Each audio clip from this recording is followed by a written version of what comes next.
आज अलिक प्र्याक्टिकल हौँ र आज अलिक बढी प्रश्नहरूमा कस्ता प्रश्नहरू आउँछन् भन्ने कुरामा चाहिँ केन्द्रित भएर म क्वेसन स्पेसिफिक इस्युहरूमा आज तपाईहरुलाई केही कुराहरू बताउँछु।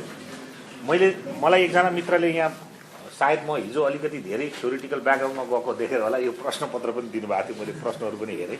म अन्तिममा तपाईलाई फिर्ता गर्नुला।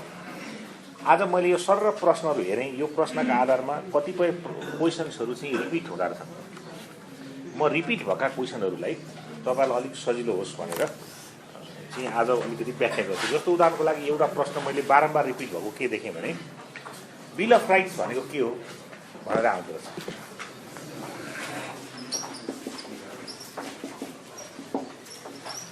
बिल अफ राइट्स के हो अनि यसका चाहिँ प्रावधानहरू यसभित्रका के छन् व्याख्या गर्नुहोस्। अनि त्यसमा पुछ्ने क्वेसन के आउँदो रहेछ भने बिल अफ राइट्स के हो भन्ने कुरा आइसके पछाडि नेपालले अनुमोदन गरेका ट्रिटीहरू के हो, ट्रिटीज नेपाल रेटिफाइड। अब यसमा अर्को पुछ्ने के आउँदो रहेछ भने कतिपय ठाउँमा नेपालमा मौलिक हकहरू के छन्, फन्डामेन्टल राइट्सहरू के छन् र ह्युमन राइट्सको कार्यान्वयनको स्थिति कस्तो छ, इम्प्लिमेन्टेसन सिचुएसन कस्तो छ भन्ने आउँदो रहेछ। अर्को पुछ्ने प्रश्न के आउँदो रहेछ यसमा भने राष्ट्रिय मानवाधिकार national human right commission, national human right कमिसनसँग सम्बन्धित प्रावधानहरू के छन् उल्लेख गर्नुहोस् भनेर आउँदो रहेछ। अब यसमा म छोटकरी रूपमा तपाईहरुले प्रश्न पार्न चाहन्छु। तपाईहरुको विचारमा बिल अफ राइट्स भन्नाले के बुझिन्छ?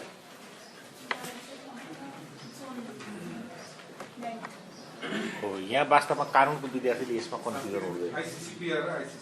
यस, बिल अफ राइट्स भनेको बेलायतमा ऐतिहासिक रूपमा डेभलपमेन्ट भएको एउटा डकुमेन्ट पनि छ जो चाहिँ is the founding of basic human rights, modern human rights है। बिल अफ राइट्स भनेको चाहिँ त्यो है।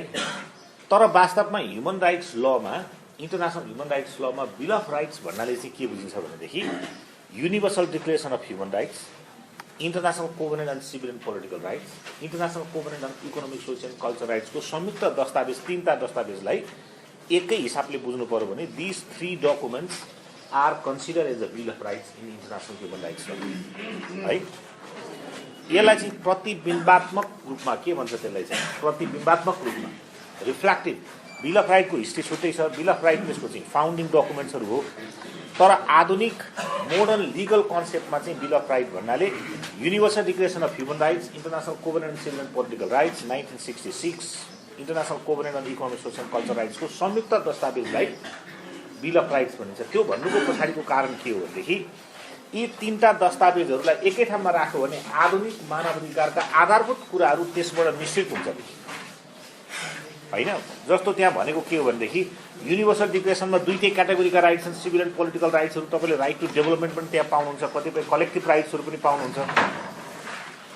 अनि त्यस पछाडि सिभिल एन्ड पोलिटिकल राइट्सको छुट्टै कोभेनेन्ट छ र इकोनोमिक, सोसियल एन्ड कल्चर राइट्सको छुट्टै कोभेनेन्ट छ। सबै अधिकारहरूलाई संयुक्त रूपमा यी तीनटा दस्तावेजमा हेर्न पाइन्छ। अरू त्यस पछाडि डेभलपमेन्ट भएका मानवाधिकारका अरू सन्धिहरू तिनीहरूबाट मिश्रित हुन्। So these are the constitution. Bill of rights भनेको के भने अन्तर्राष्ट्रिय मानवाधिकार कानुनका संविधान सरह हुन् तीहरू। They are consider as constitution. In other words they are called as bill of rights. त्यसकारण तिनीहरूको किन महत्त्व छ भनेदेखि तिनीहरूले सम्पूर्ण अरू मानवाधिकारका दस्तावेजहरू, ट्रिटीहरू, डेभलपमेन्ट्सहरू, अन्तर्राष्ट्रिय रूपमा युएन सिस्टमले प्रयोग गर्ने मानवाधिकारसँग सम्बन्धित विषयहरू र राष्ट्रिय रूपमा विभिन्न देशहरूले प्रयोग गर्ने मानवाधिकारसँग सम्बन्धित डकुमेन्टहरूलाई तिनीहरूले गभर्न गर्छन्। एउटा तर्क त्यो। दोस्रो तर्क के हो भनेदेखि संसारमा तपाईँ रेटिफिकेसनको लेभल हेर्नुभयो, अनुमोदनको लेभल हेर्नुभयो भने universal declaration of human rights त युएनको मेम्बर हुने बित्तिकै बन्नु परेको। सिभिल एन्ड पोलिटिकल राइट्स र इकोनोमिक, सोसियल एन्ड कल्चर राइट्सको कोभेनेन्टहरू पनि हाइएस्ट रेटिफाइड डकुमेन्टहरू सबैभन्दा बढी देशहरूले, अब थोरै देशहरू मात्रै छन् जसले अनुमोदन गर्न बाँकी छ। त्यसकारण जुन ट्रिटीहरूलाई वाइडली रेटिफिकेसन गरिन्छ, देशहरूले व्यापक रूपमा समर्थन गर्छन्, अनुमोदन जनाउँछन् र आफ्नो राष्ट्रिय कानुन सरहको रूपमा ट्रिटमेन्ट दिन्छन् वा अनुमोदनको लेभल हायर हुन्छ भने तिनीहरूको एक्सेप्टेबिलिटी वा तिनीहरूको स्वीकार्यतालाई चाहिँ उच्च मानिन्छ र परिणामस्वरूप तिनीहरूको चाहिँ एउटा लिगल भ्यालिडिटी हायर हुन्छ। त्यो हायर लिगल भ्यालिडिटी भएका डकुमेन्टहरू यी 3टा दस्तावेज भएको हुनाले यिनीहरूलाई बिल अफ राइट्स भनिन्छ। 2टा तर्क मैले बताएँ नि त। बिल अफ राइट्स 3टा डकुमेन्टहरू भन्ने, अब तपाईँले त्यसमा युनिभर्सल डिक्लेरेसनमा के अधिकारहरू छन्, सिभिल एन्ड पोलिटिकल राइट्सको कोभेनेन्टमा के अधिकार छन्, इकोनोमिक सोसियल कल्चर राइट्समा के अधिकार छन् भन्ने चाहिँ अलिकति टेक्स्ट हेर्नु होला। विशेष गरेर सिभिल एन्ड पोलिटिकल राइट्सहरू, किन सिभिल एन्ड पोलिटिकल राइट्स र इकोनोमिक सोसियल कल्चर राइट्स भनेको कस्ता खालको अधिकार हुन्छन् यसमा? सिभिल एन्ड पोलिटिकल राइट्सहरू भनेका इन्डिभिजुअल राइट्सहरू हुन्। इन्डिभिजुअल राइट्सहरू यसले व्यक्तिलाई अटोनोमस युनिटको रूपमा मान्छ। व्यक्ति स्वायत्त हुन्छन्, स्वतन्त्र हुन्छन्, जन्मदै व्यक्तिका निश्चित अधिकारहरू हुन्छन्। तिनीहरूलाई international covenant and civil and political राइट्सले ल तिम्रो यो अधिकार भयो भनेर दिएको अधिकार हो र? बाई बर्थ हामीले लिएर आएको, त्यसले त रिकग्नाइज मात्रै गरेको। आइसिसिपिआरले हाम्रा बाई बर्थ अधिकारहरूलाई दस्तावेजीकरण गरेर कोडिफिकेसन गरेर रिकग्नाइज मात्रै गरेको। यिनीहरू हुनै भनेर यसलाई चाहिँ संसारभरि एक्सेप्टेबल हुनै इन्डिभिजुअलका राइट्सहरू भनेर भनेको मात्रै हो। तर 1966 पछाडि मात्रै हामीले ती अधिकार प्राप्त गरेका हौँ र? होइन नि, होइन। त्यसकारण कानुन के हो भन्दा समाजमा प्रचलित कुराहरू, राष्ट्रिय अन्तर्राष्ट्रिय रूपमा प्रचलित कुराहरूलाई सम्बन्धित देशको संसदले मान्यता दिएको दस्तावेज हो नि। त्यस्तै आइसिसिपिआर पनि राज्यहरूले मान्यता दिएको दस्तावेज हो, भइरहेका अधिकारहरूलाई कोडिफिकेसन गरेको दस्तावेज हो। अब त्यस्तो दस्तावेजले कस्ता अधिकारहरूलाई चाहिँ उल्लेख गरेको छ भन्दा प्राकृतिक अधिकारहरू, बाई बर्थ अधिकारहरू, होइन, व्यक्तिसँग अन्तर्निहित अधिकारहरू जसले व्यक्तिलाई अटोनोमस मान्छन्। जस्तो उदाहरणको लागि जीवनको अधिकार, होइन, right to life is a paramount life. तर यो संसारभरि जीवनको अधिकार चाहिँ राइट टु लाइफ चाहिँ एकदम अकाट्य अधिकार हो। त्यसो भए किन मृत्युदण्ड दिइन्छ? मृत्युदण्ड दिने त अहिले पनि प्रचलन छ, हाम्रै छेउछाउ छिमेकीहरूमा पनि छ। त्यसकारण जीवनको अधिकार सर्वोत्कृष्ट र हाइएस्ट राइट हो, तर अकाट्य अधिकार होइन। In certain conditions right to life can be curtail according to the law, होइन।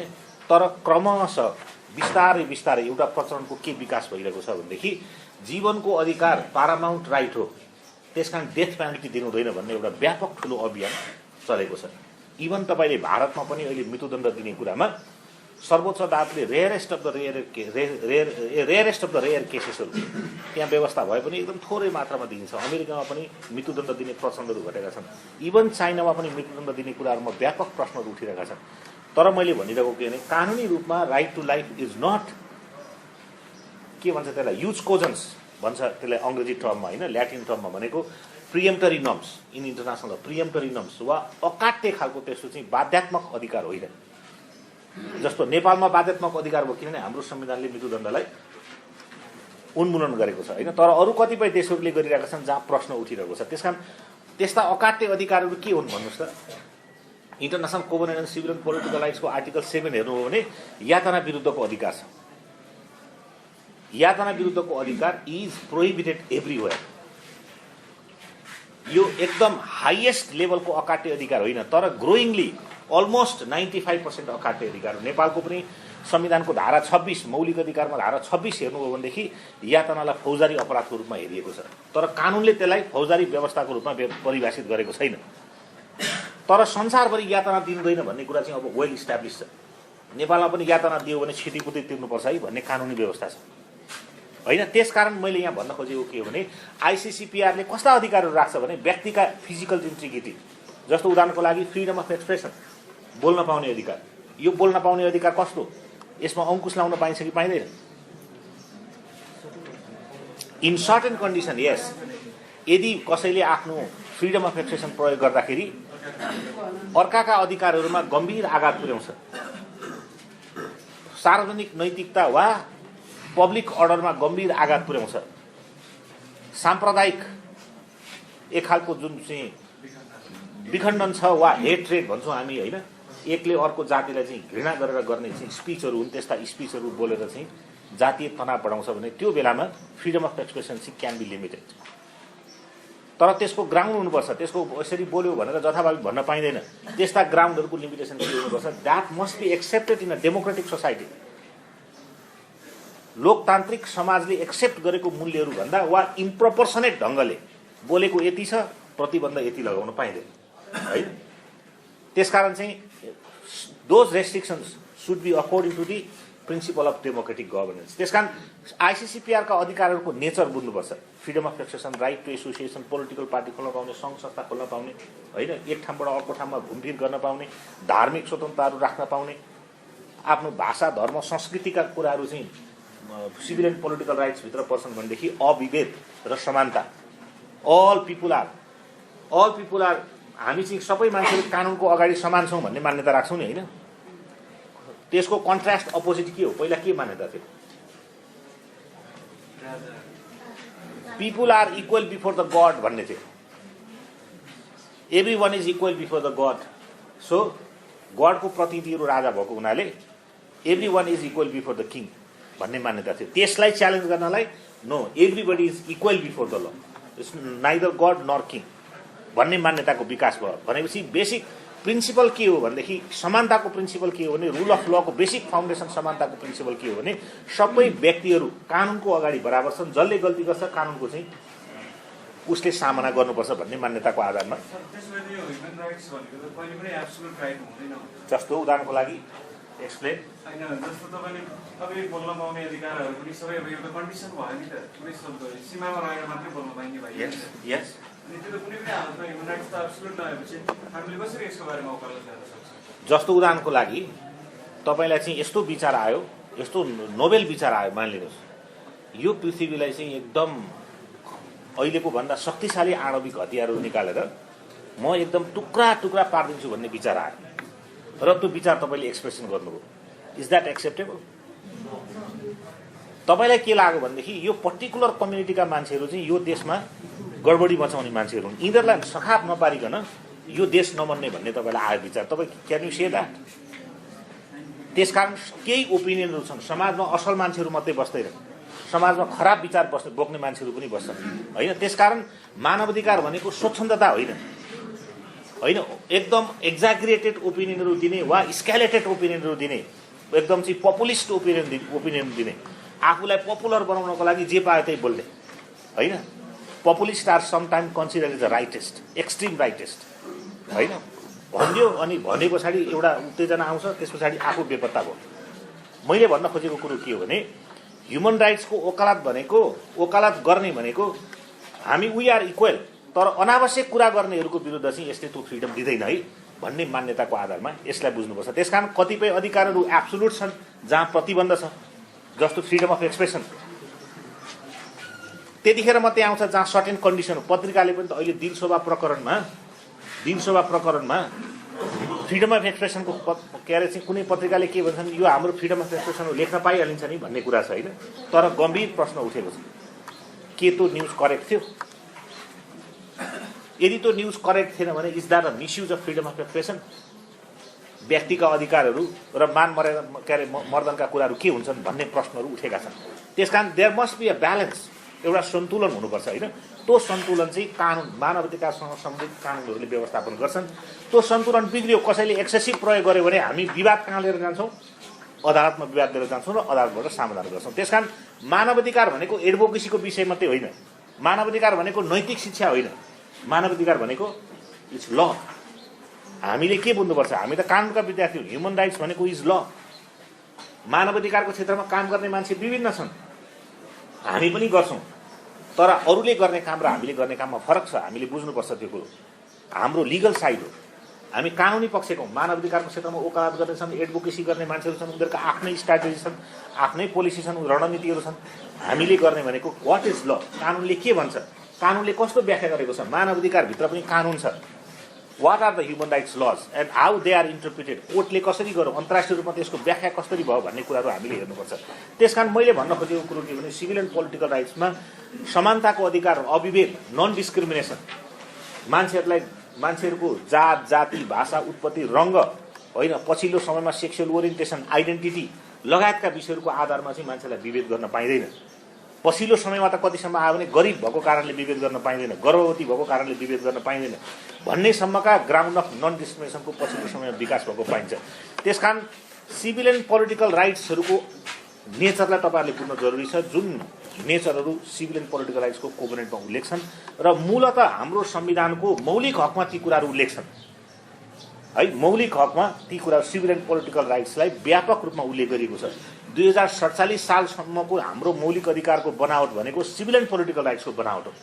2063 सालमा आइसकेपछि मात्रै केही इकोनोमिक सोसियल कल्चरल राइट्सहरू हाम्रो मौलिक हकमा राखिएको छ, जस्तो शिक्षाको अधिकार, स्वास्थ्यको अधिकार, वातावरणको अधिकार जस्ता अधिकारहरू चाहिँ 2063 को अन्तरिम संविधानमा राखिएको छ। तर ती अधिकारहरूमा पनि केही लिमिटेसनहरू राखिएको छ, कानुनमा व्यवस्था भए बमोजिम भनेको छ।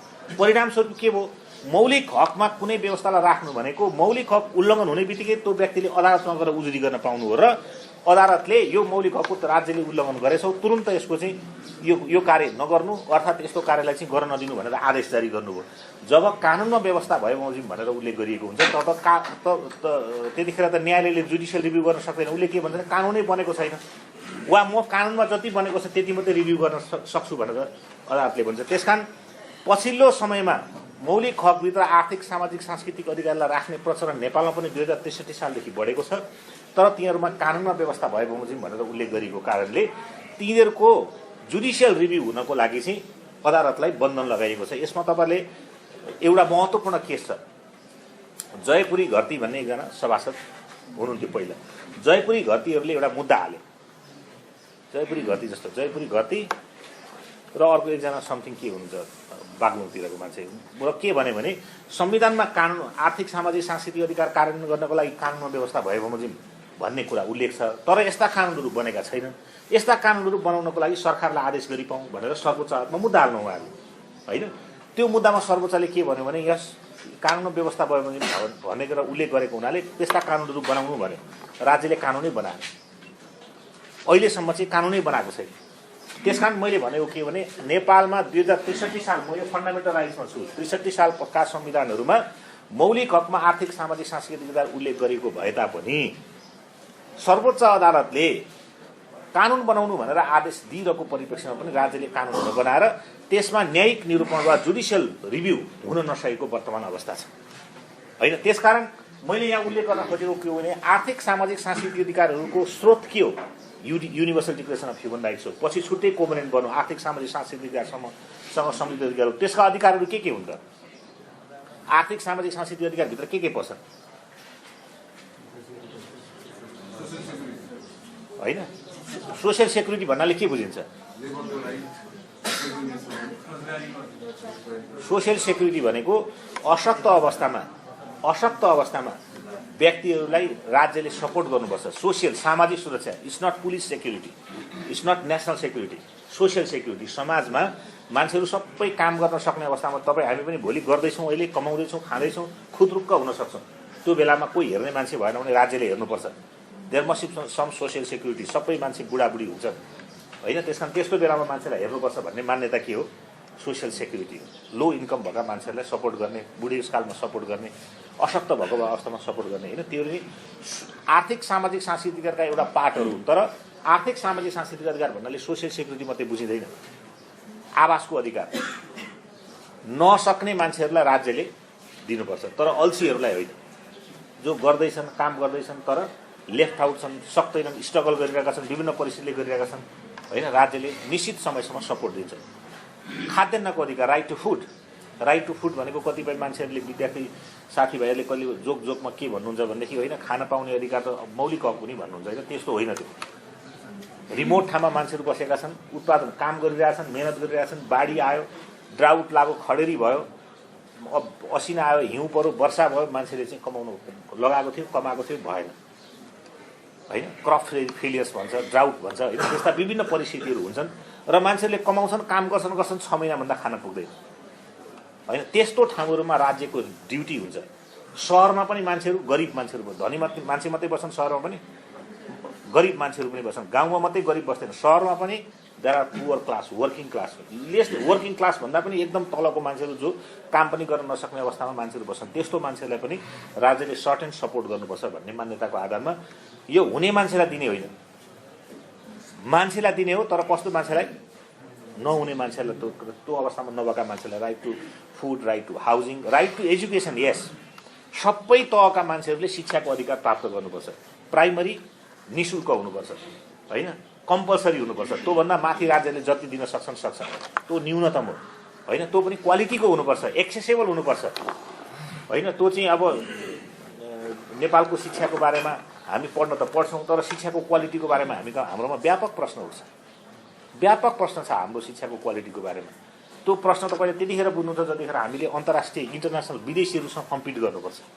उनीहरूसँग कम्पिट होइन, कामै मात्रै गर्नु पर्यो, जोइन्ट काम गर्नु पर्यो भने हामी कति कमजोर छौँ भन्ने कुरा हामीले थाहा पाउँछौँ, होइन। त्यस कारण शिक्षा मात्रै होइन, क्वालिटी एजुकेसन हुनु पऱ्यो, कम्पिटिटिभ हुनु पऱ्यो, होइन। त्यस्तो शिक्षा दिइसकेपछि मान्छेले चाहिँ मिनिङफुल इम्प्लोइमेन्ट पाउन सक्ने अवस्था हुनु पऱ्यो भन्ने कुरा चाहिँ एजुकेसनका पनि। अब शिक्षा पाउने अधिकार भनेको विद्यालय जाने मात्रै होइन, कस्तो विद्यालयमा जाने, के सिलेबस पढ्ने, कस्ता टिचरहरू पाउने, कस्तो रिसोर्सेसहरू पाउने र प्रडक्ट भइसकेपछि के हुने भन्ने कुराहरू र तिनीहरूको राइट टु इम्प्लोइमेन्टसँग कसरी कनेक्सन हुने, पढेका मान्छेहरू राइट टु इम्प्लोइमेन्टसँग कसरी कनेक्सन हुन्छन् र त्यसमा राज्यले कति रिसोर्सेसहरू लगाउनुपर्छ, राज्यले पैसा मात्रै दिएर भएन, टेक्निकल एसिस्टेन्स पनि दिनुपर्छ भन्ने कुराहरू यस्ता चाहिँ राइट टु एजुकेसनसँग गाँसेर आउँछन्। Right to health, right to health भनेको नेपालमा राइट टु हेल्थ मेरो विचारमा इट्स सबै क्षेत्रमा कमजोर छ, तर it's one of the worst area. मैले किन भनेको भने आजै मात्रै मैले बिहान एउटा पत्रिका हेर्दै थिएँ, एउटा प्राइभेट हस्पिटलमा, एउटा वीर हस्पिटलमा 3,000 मा उपचार हुने, तपाईँहरू मध्ये कसैले 3,50,000 पर्दो रहेछ बाहिर उपचार हुँदा प्राइभेटमा, जबकि त्यो वीर हस्पिटलमा 3,000 मा मात्रै उपचार हुन्छ। तर त्यो वीर हस्पिटल चाहिँ एकदम मिसम्यानेज छ। हेल्थ सेक्टर भनेको it has became a big industry जहाँ मार्जिन अफ प्रफिट भन्छ नि हामी, त्यो मार्जिन अफ प्रफिट चाहिँ इज हायर र जसले इन्भेस्ट गरेको त्यसले ठुलो अमाउन्ट पैसा लान्छ।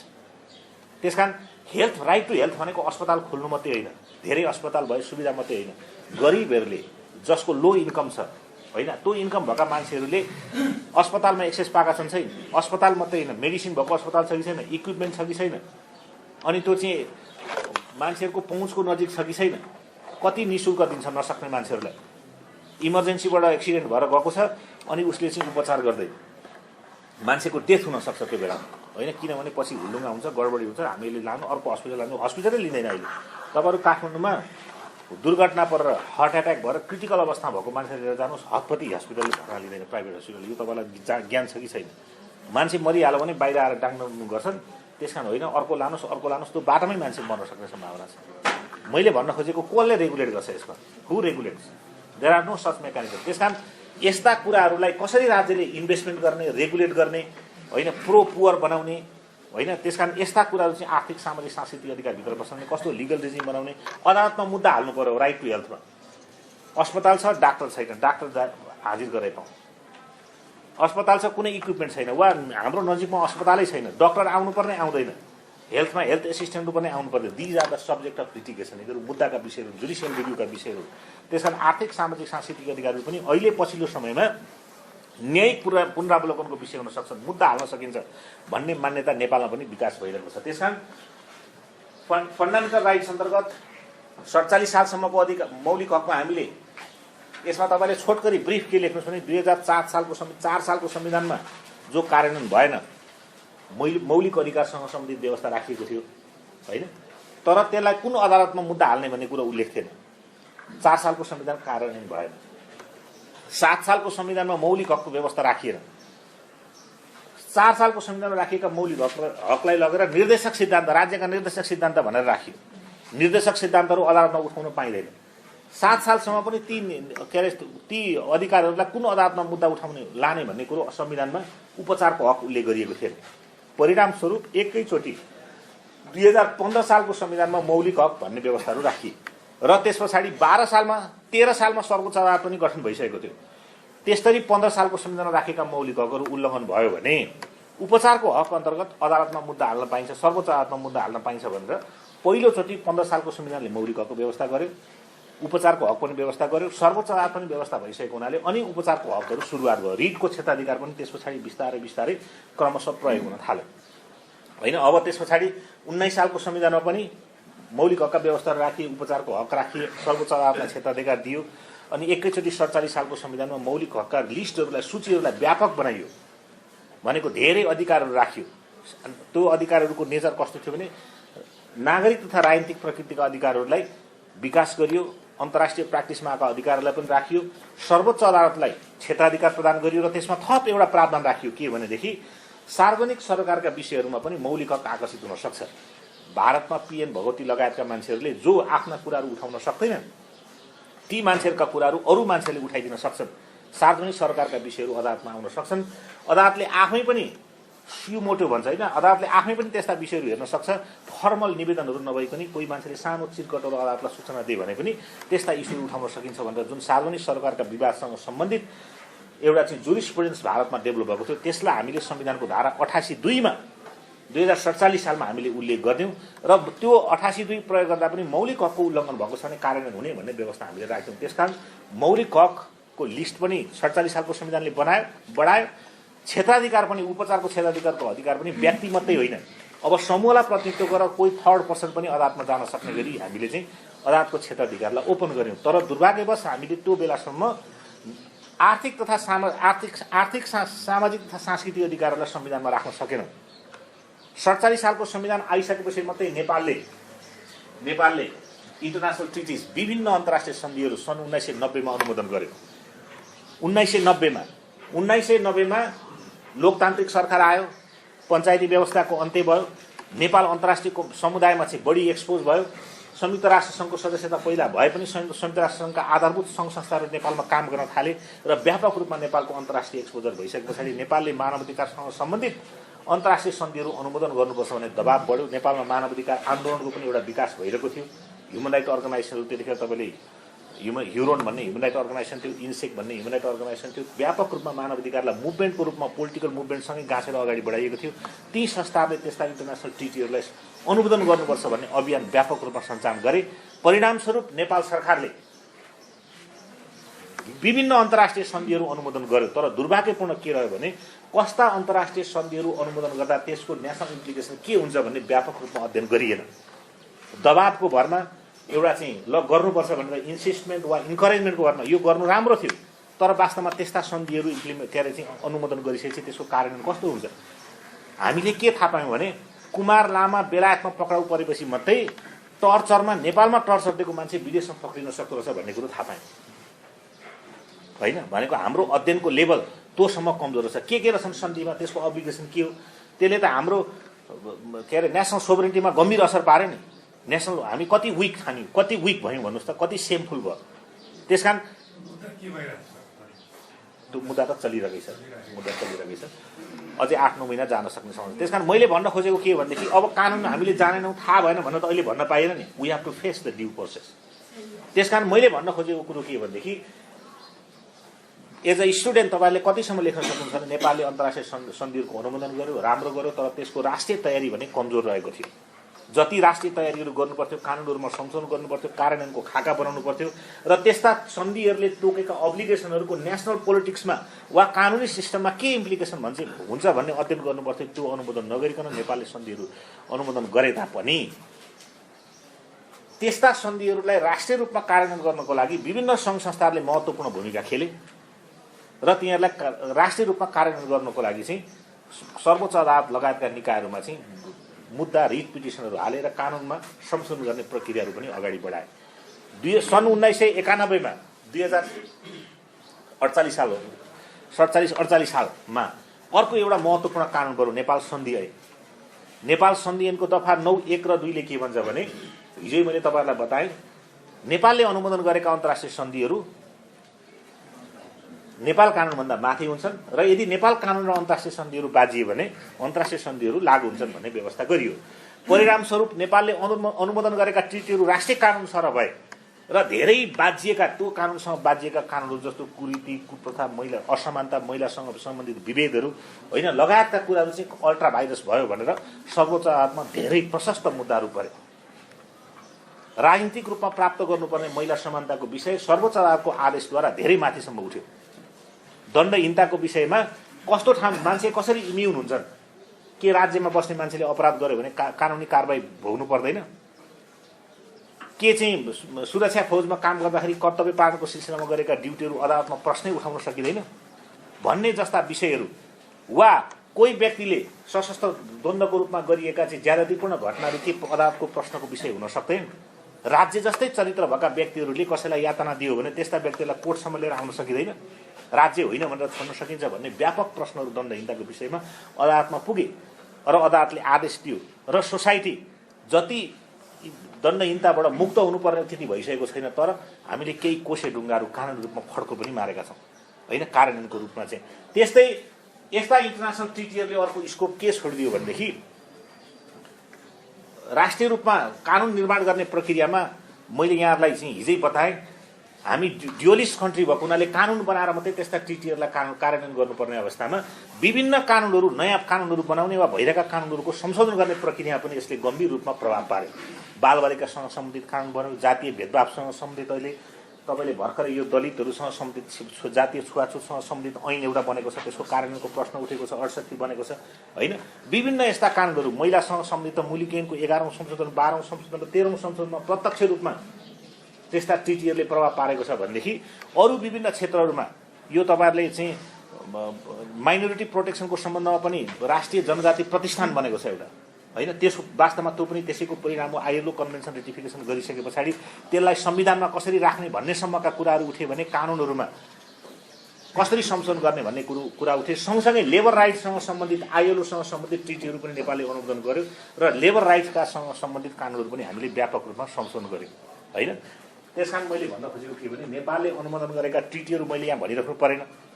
तपाईँले 17-18वटा ट्रिटीहरू नेपालले अनुमोदन गरेको छ। बाल श्रम निषेध गर्नेदेखि लिएर वर्स्ट फर्मको बाल श्रमिकहरू प्रयोग गर्नेदेखि लिएर वुमेन ट्राफिकिङहरूका विषयहरूदेखि लिएर त्यस्ता कुराहरू चाहिँ हामीले चाहिँ विभिन्न सन्धिहरू अनुमोदन गरेका छौँ, जुन सन्धिहरूले अहिले राष्ट्रिय रूपमा चाहिँ कानुन सरहको मान्यता प्राप्त गरेका छन्। कानुन सरहको मान्यता प्राप्त गर्नु भनेको त्यही कानुन भनेर वकिलले मुद्दा लिएर जाने होइन, तर अन्तर्राष्ट्रिय कानुन यस्तो छ भनेर न्यायाधीशलाई देखाउने। किनभने त्यही ट्रिटी लिएर गयो भने त त्यसले सजाय भन्दैन, त्यहाँ अदालत कहाँ मुद्दा हाल्ने भन्दैन होइन, तर त्यो कोर्टको लागि पर्सुएसिभ डकुमेन्ट हुन्छ होइन। र अल्ट्रा भाइरस छ भने अल्ट्रा भाइरसको दाबी गर्न सकिन्छ। त्यसकारण अन्तर्राष्ट्रिय ट्रिटीहरू जति नेपालले रेटिफाई गरेको छ त्यसको लिस्ट बनाउनु होला तपाईँले। ती ट्रिटीहरूले प्रदान गरेका अधिकारहरूले नेपालको अधिकारको डिस्कोर्सलाई मात्रै होइन, नेपालको संविधानलाई, नेपालको कानुनलाई सकारात्मक रूपमा, जस्तो उदाहरणको लागि म तपाईँलाई एउटा मुद्दा बताइदिन्छु। मैले हेर्दा एकदम चमत्कारिक रूपमा चाहिँ प्रभाव पारेको मुद्दा। तपाईँहरूमध्ये कसैले त्यो कुरो मन पराउनु हुँदा तपाईँले एलजिबिटिआई कम्युनिटी भन्ने सुन्नुभएको छ होइन, अर्थात् तेस्रो लिङ्गी समुदायहरू भन्ने। यसमा अहिले पनि मान्छेहरूको बिचमा विवादित छन्, कन्ट्रोभर्सियल विषय हो होइन, तर तिनीहरू मान्छे हुन् कि होइन। बेसिक कन्सेप्ट ह्युमन राइट्सको के हो, whether they are human beings or not होइन। यदि ह्युमन बिङ्सहरू हुन् भनेदेखि एलजिबिटिआई सिचुएसन भनेको यो चाहिँ आर्टिफिसियल होइन, it's because of the physical structure of some persons. सबै हुँदैन त्यसमा, करिब सोसाइटीको 2-3% मान्छेहरू मात्रै त्यस्तो हुन्छ।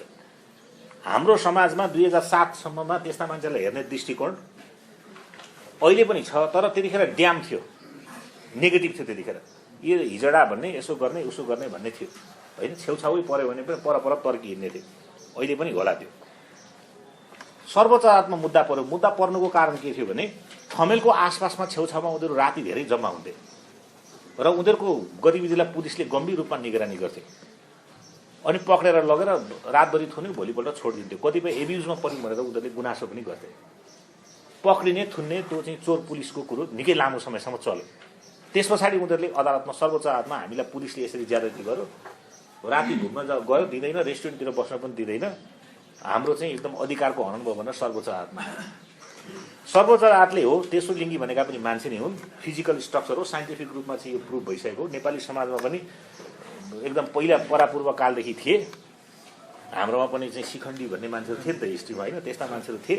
यो नभएको कुरो होइन, आर्टिफिसियल कुरो होइन। त्यस कारण यस्तालाई अधिकार दिनु, मान्छेसँग व्यवहार गर्नु।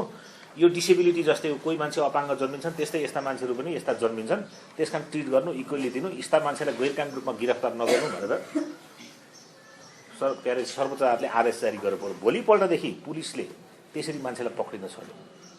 भोलि फ्रम द नेक्स्ट डे अहिले तपाईँले नेपाल प्रहरीमा त्यस्ता केसहरूमा रेयरली ग्रामीण ठाउँहरूमा काहीँ देख्नुभयो नभए त्यसरी पक्रिने कुरा चाहिँ चट्टै छोडिएको छ। तर पनि अहिले पनि उनीहरू डिस्क्रिमिनेटेड छन्। मैले भन्न खोजेँ त्यस पछाडि अर्को एउटा पावरफुल घटना घट्यो नेपाली सोसाइटीमा। सन्तोष पन्तको छोरी भए, तपाईँलाई थाहा छ कि छैन? She got operated, he got operated and became she, होइन? सन्तोष पन्त भनेको is a very popular figure हाम्रो घर घरमा, होइन त? त्यो सर्वोच्चको मुद्दाको भन्दा पावरफुल म्यासेज त्यसबाट गयो। मैले भन्न खोजेको के भने कहिलेकाहीँ चाहिँ सोसियल पोलिसीहरूमा पनि ह्युमन राइट डिस्कोर्सले व्यापक परिवर्तन गर्छ। भारतमा अहिले के छ, सर्वोच्च अदालतले हराइदियो। तपाईँले इन्डियाको फलो गरिरहनु भएको छ कि छैन? कहाँ यस्तो त अप्राकृतिको यस्तो हुँदैन भनेर सर्वोच्च अदालतले हराइदियो। हाम्रो नेपालमा बिहे गर्ने अधिकार दिने भनेर हामीले गरिरहेछौँ राइट डिस्कोर्समा। सर्वोच्च अदालतले पहिले चाहिँ हाम्रोमा पोजिटिभ इन्टरभेन्सन दिएको हुनाले कहिलेकाहीँ ह्युमन राइट डिस्कोर्सले नेपालमा यदि अंशबन्डाको 16 नम्बरलाई च्यालेन्ज गरेर मिरा ढुङ्गानाहरूले 48 सालमा मुद्दा हालेका थिएन भने नि अहिले पनि नेपालमा अंश पाउने अधिकार त्यही अवस्थामा रहन्थ्यो। पार्लियामेन्टले पास गर्दै दिन्थ्यो। मुद्दा पर्यो भनेर चाहिँ छोरीहरूले मुद्दा पर्यो भनेर अंश पाउने भयो भनेर समाजको संरचना बिग्रिने भयो भनेर ठुलो हल्ला थियो। सर्वोच्च अदालतले फैसला गर्दै सक्यो।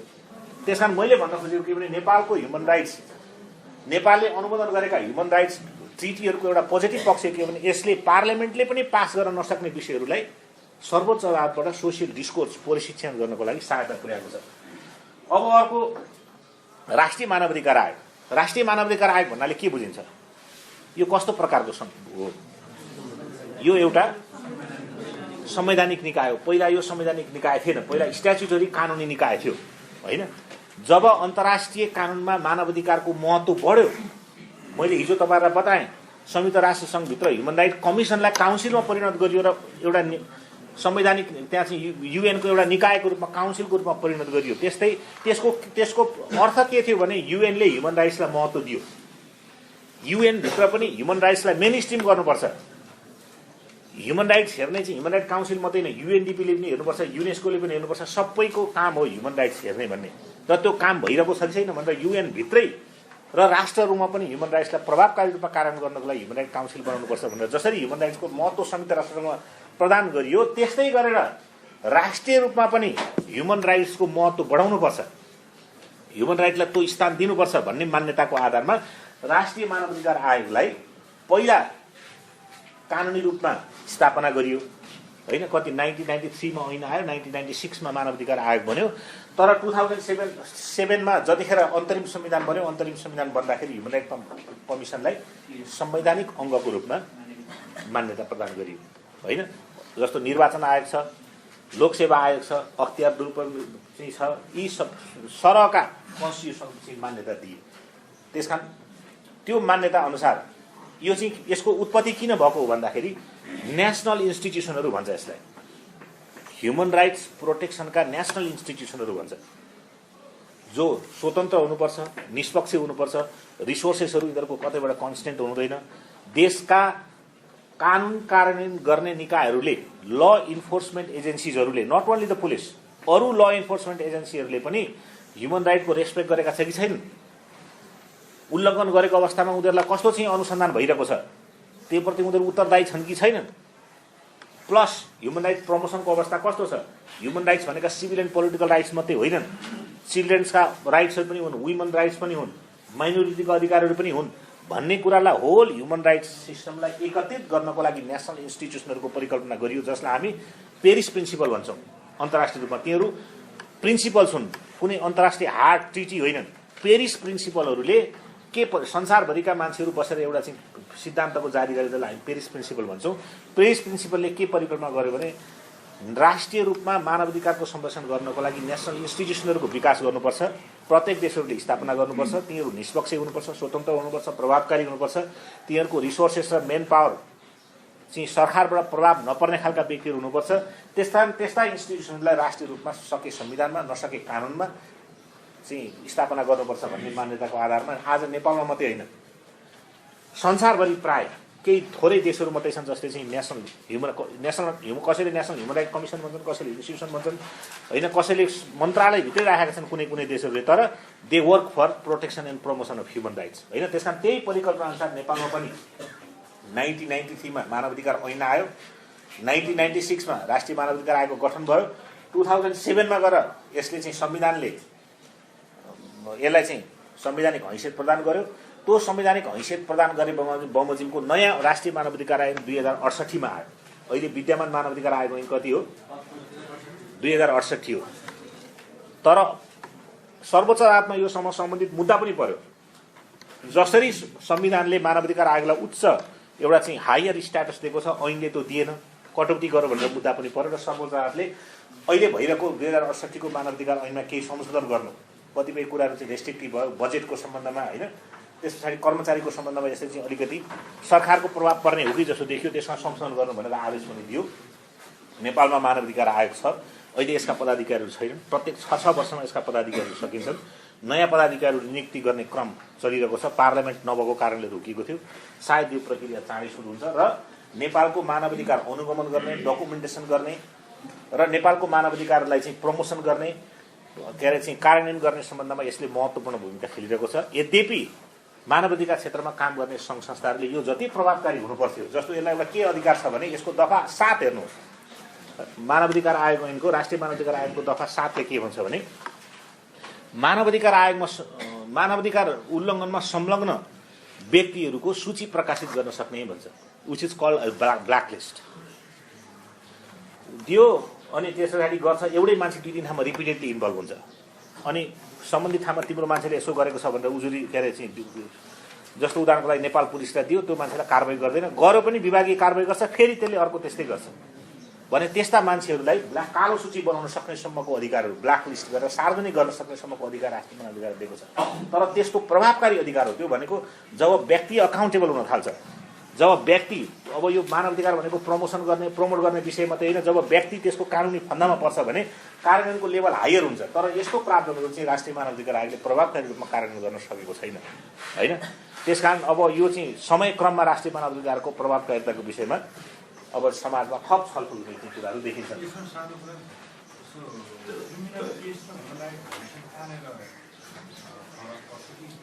क्रिमिनल केस मान्छेहरूलाई धेरै सबै समाजमा अपराध हुन्छ हुँदैन भन्नुहोस् त, मर्डर हुन्छ, हामीले रोक्न सक्छौँ? सक्दैनौँ नि। त्यसैले पुलिस राखेको, त्यसैले क्रिमिनल जस्टिस सिस्टम हो। न्यूनतम हुन सक्छ, घट्न सक्छ होइन, प्रभावकारी भयो भनेदेखि त्यो चाहिँ कतिपय ठाउँहरूमा एकदम पर्सेन्टेज लो हुन सक्छ।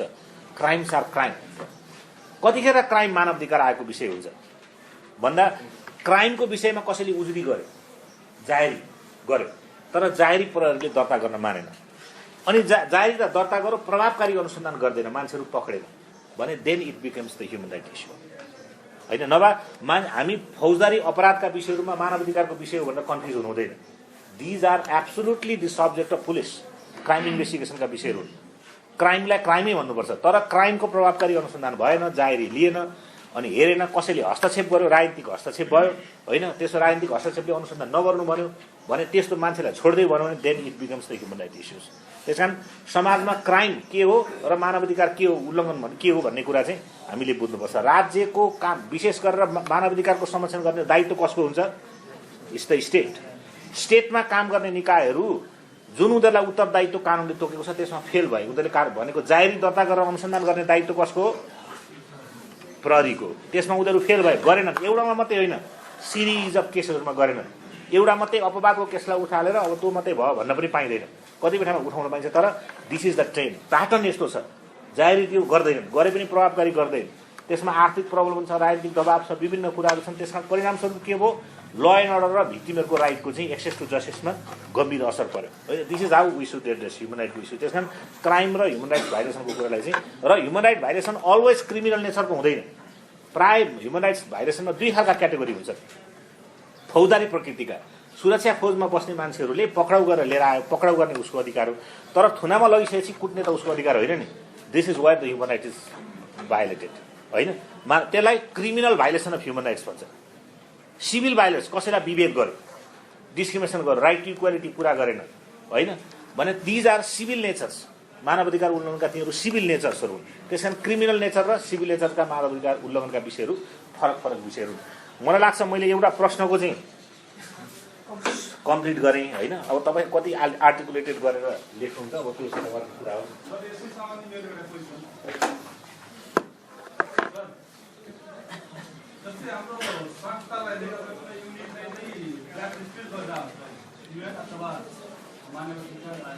हाम्रा भन्नाले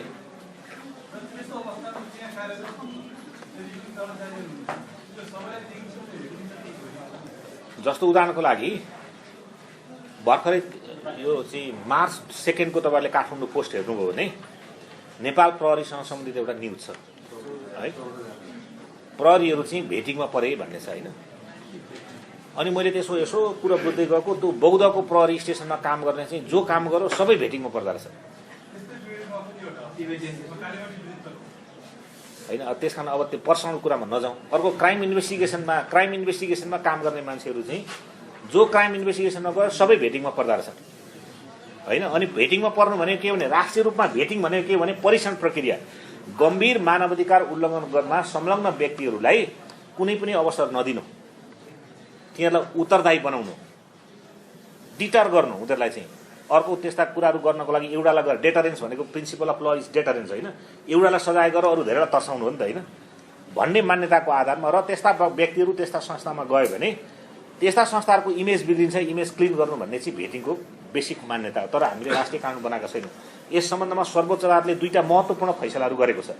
एउटा चाहिँ लीलाधर भण्डारी 2065 सालमा लीलाधर भण्डारी विरुद्ध नेपाल सरकार भन्ने मुद्दामा भेटिङसँग सम्बन्धित इस्युहरू चाहिँ कानुन बनाउनु भन्ने कुरा उल्लेख गरेको छ। अर्को कुबेर सिंह राणा भनेको नेपाल प्रहरीको आइजिपी हुनुभयो। त्यसमा चाहिँ सुनिल रञ्जन सिंह विरुद्ध नेपाल सरकार सहित भएको मुद्दामा नेपाल सरकारले के भन्यो भनेदेखि भेटिङसँग परीक्षण प्रक्रियासँग सम्बन्धित कानुन बनाउनु र गम्भीर मानवाधिकार उल्लङ्घन भएका व्यक्तिहरूलाई त्यस्ता संस्थामा जान नदिने वातावरण कानुन बनाइ गर्नु। कुबेर सिंहलाई चाहिँ केही नगर्नु, तर अब अरूलाई गर्दा चाहिँ कानुन बनाएर गर्नु भन्ने चाहिँ सर्वोच्च अदालतले फैसला गर्यो। भेटिङ के हो भनेदेखि एक प्रकारको मानवाधिकार उल्लङ्घनमा संलग्न व्यक्तिहरूलाई छान्ने प्रक्रिया हो। यहाँ हाम्रोमा प्रश्न अहिले उठेको के भने भेटिङ राष्ट्रिय कानुनले गरेन, भेटिङ एउटा देशको एम्बेसीले गर्यो हैन। त्यो पनि कस्तो देशले गर्यो भने जहाँ युएन छ, जसको चाहिँ यति ठुलो प्रभाव छ कि त्यो प्रभावले चाहिँ मान्छेहरूले करियर डेभलपमेन्टमा पनि अवसर पाएनन्। त्यसकारण भेटिङसँग सम्बन्धित नेपालको पोलिसी अन्यल भयो। नेपाल सरकारले केही गरिदियोस् भनेर नेपाल प्रहरीले गभर्मेन्टलाई गुनासो गरेको रहेछ। त्यो न्युज चाहिँ काठमाडौँ पोस्टमा 2 मार्चको, मलाई डेटै थाहा छ, 2 मार्चकोमा चाहिँ न्युज आएको थियो। यो कानुन बन्नुपर्ने हो, रेगुलेट गर्नुपर्ने हो। तर अब को मान्छेले कस्तो क्राइममा इन्भल्भ भयो, जस्तो तपाईँको केसको ब्याकग्राउन्ड के हो भन्ने कुरा त अब हामीलाई थाहा हुने कुरा भएन। तर ह्युमन राइट्समा vetting is a generally accepted कुरा हो। कहिलेकाहीँ संस्थै पर्न सक्छ। यदि कुनै संस्थामा रिपिटेडली टर्चरका घटनाहरू, मलाई लाग्छ कालीमाटीको केसमा टर्चर सचरसँग 2-3वटा घटनाहरू लगातार परेका थिए। तपाईँहरू पर्नु भएन होला, अरू मान्छेहरू पनि त्यसमा चाहिँ भनेर परे होइन। अब त्यसकारण भेटिङमा एउटा यसको भेटिङको आलोचना के गरिन्छ भने यसले नेचुरल जस्टिस पुरा गर्दैन। त्यसकारण भेटिङ गर्ने हो भने सम्बन्धित भेटिङमा पर्ने जो मान्छे उसलाई पनि भन्ने मौका दिनुपर्छ होइन। That person must have a right to hearing. उसलाई पनि आफ्नो कुराहरू राख्ने चाहिँ अवसर दिनुपर्छ। Vetting process is also judicial process भन्ने मान्यता राखिन्छ। अब त्यो मान्यता अन्तर्गत नेपालमा कानुनै बनेको छैन। मलाई लाग्छ नेपाल प्रहरीले यो चाहिँ तपाईँलाई पनि सन्देश भयो होइन, हेडक्वार्टरमा जाने गरी भेटिङसँग कानुन बनाउने कुरामा अलिकति भूमिका खेलोस् र भेटिङसँग सम्बन्धित कानुन बनायो भने यसले प्रहरीलाई पनि सहायता पुर्याउँछ। जबसम्म कानुन हुँदैन त्यस पछाडि छेउमा बौद्धको लागि किन भेटिङ गर्नु मैले कुरा बुझिनँ। बौद्धको पुलिस चौकी नै भनेको इदर टिबेटियनसँग इस्यु हो, अमेरिका र चीनको सम्बन्ध राम्रो छैन, टिबेटियनसँग गाँसेको इस्यु हो। सो कहिलेकाहीँ त्यस्ताहरू मिसयुजहरू हुन सक्छन् होइन। अब त्यहाँ टिबेटियनलाई गएर त्यस कारण भेटिङै खराब पनि भन्न सकिएन। खराब पुलिस अधिकृतहरू पनि त छन् नि, छैनन् र। गम्भीर रूपमा मानवाधिकार उल्लङ्घनमा संलग्न भएका मान्छेहरू, कृष्ण सेनको हत्या गर्ने मान्छे, let not may take me the name, Nepal प्रहरीको हाइएस्ट पोस्टमा छ। पब्लिकली त्यो मान्छे राष्ट्रिय मानवाधिकार आयोगले कृष्ण सेनलाई, कृष्ण सेन एकजना पत्रकार हुनुहुन्थ्यो, कुन ब्याकग्राउन्डको थियो नहेर्नुहोस्, he is a human being, a journalist. अहिले पुलिसको माथिल्लो तहमा छ, त्यो मान्छेलाई भेटिङ गर्ने कि नगर्ने होइन। त्यसकारण अब देयर मस्ट बी अ ल। त्यसकारण त्यो विषयमा नजाउँ होइन। यो चाहिँ मलाई लाग्छ यति यो लेभलसम्मको प्रश्न तपाईँहरूकोमा आउँदैन होला। अलिकति होइन, मैले भने नि गैर राज्य पक्षले पनि गर्छ। तर गैर राज्य पक्ष भनेको त्यस्तो हुनुपर्छ जसको चाहिँ उद्देश्य पोलिटिकल हुनुपर्छ, राजनीतिक सङ्गठन हुनुपर्छ र उसको एस्पाइरेसन इच्छा शासन सत्ता चलाउने खालको हुनुपर्छ। त्यस्ताले मानवाधिकार उल्लङ्घन गर्छन् होइन। अनि तर अब सशस्त्र समूहले गर्छ भनेको डाका साका आदि गरेकोले चाहिँ त्यसको लागि त्यो क्रिमिनल हुन्, त्यो सब्जेक्ट टु बी सप्रेस्ड होइन। त्यसकारण त्यहाँ पनि उनीहरूले उल्लङ्घन गर्छन्। त्यस्तालाई कानुनी कारबाहीको दायरामा ल्याउनु राज्यको दायित्व हो है। त्यहाँलाई उत्तरदायी बनाउनु राज्यको दायित्व। त्यस्ता व्यक्तिले गरे त सजाय गर्ने जिम्मा कसको भयो? राज्यकै हो है। अब अर्को विषयमा जाउँ। तपाईँहरूलाई एकदम फ्रिक्वेन्टली आउने अर्को प्रश्न भनेको के रहेछ भनेदेखि ह्युम्यानिटेरियन इन्टरभेन्सन भनेको के हो? ह्युम्यानिटेरियन इन्टरभेन्सनका ग्राउन्डहरू बताउनुहोस्। हजुर ग्राउन्डहरू बताउनुहोस् भन्नुहोस् त।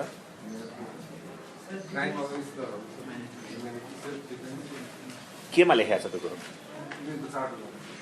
मैले त भेटेको छैन होइन। यो एकदम विवादित कुरा हो। हेर्नुहोस्, पहिला कन्सेप्ट बुझ्नुहोस् ह्युम्यानिटेरियन लको।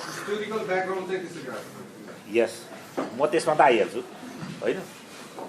यसमा चाहिँ तपाईँहरू के बुझ्नुहोस् भनेदेखि ह्युम्यानिटेरियन इन्टरभेन्सन भनेको चाहिँ यो पुरातन कालदेखि डेभलप भएको कन्सेप्ट हो, नयाँ होइन। राज्यहरूले के गर्छन् भने मैले हिजो पनि तपाईँहरूलाई बताएँ, आफ्नो सोभरेन टेरिटोरीको एक्सक्युज लिन्छन् र के भन्छन् भने आफ्नो सार्वभौम विषय हो, तिमीहरू आउने उ गर्नै भन्छन् होइन।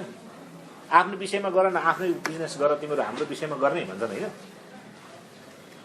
अनि सोभरेन टेरिटोरीको एक्सक्युज लिएर ह्युम्यानिटेरियन अर्को देशको मामलामा हस्तक्षेप गर्नु हुँदैन। हस्तक्षेप गर्यो भने त्यो चाहिँ सोभरेनिटीको हस्तक्षेप हुन्छ, युएन चार्टरको हस्तक्षेप हुन्छ भनेर प्रश्न उठाउँछन्। तर गर्छन् के भन्दा गम्भीर प्रकृतिको जनताहरूमाथि दमन गर्छन्, क्राइम एगेन्स्ट ह्युम्यानिटी गर्छन्, वार क्राइम गर्छन् होइन, जेनोसाइड गर्छन् र एउटा केओटिक सिचुएसन सृजना गर्छन्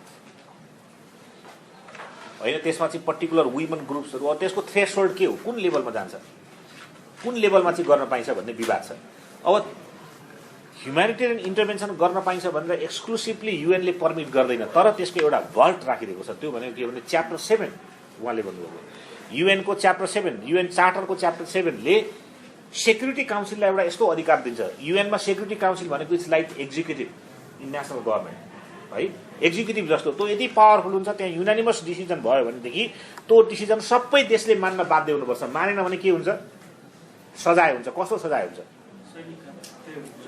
सैनिक कारवाही नहुन पनि सक्छ होइन। सेक्सन च्याप्टर 6 अन्तर्गतको कारवाही हुन सक्छ। च्याप्टर 6 अन्तर्गतको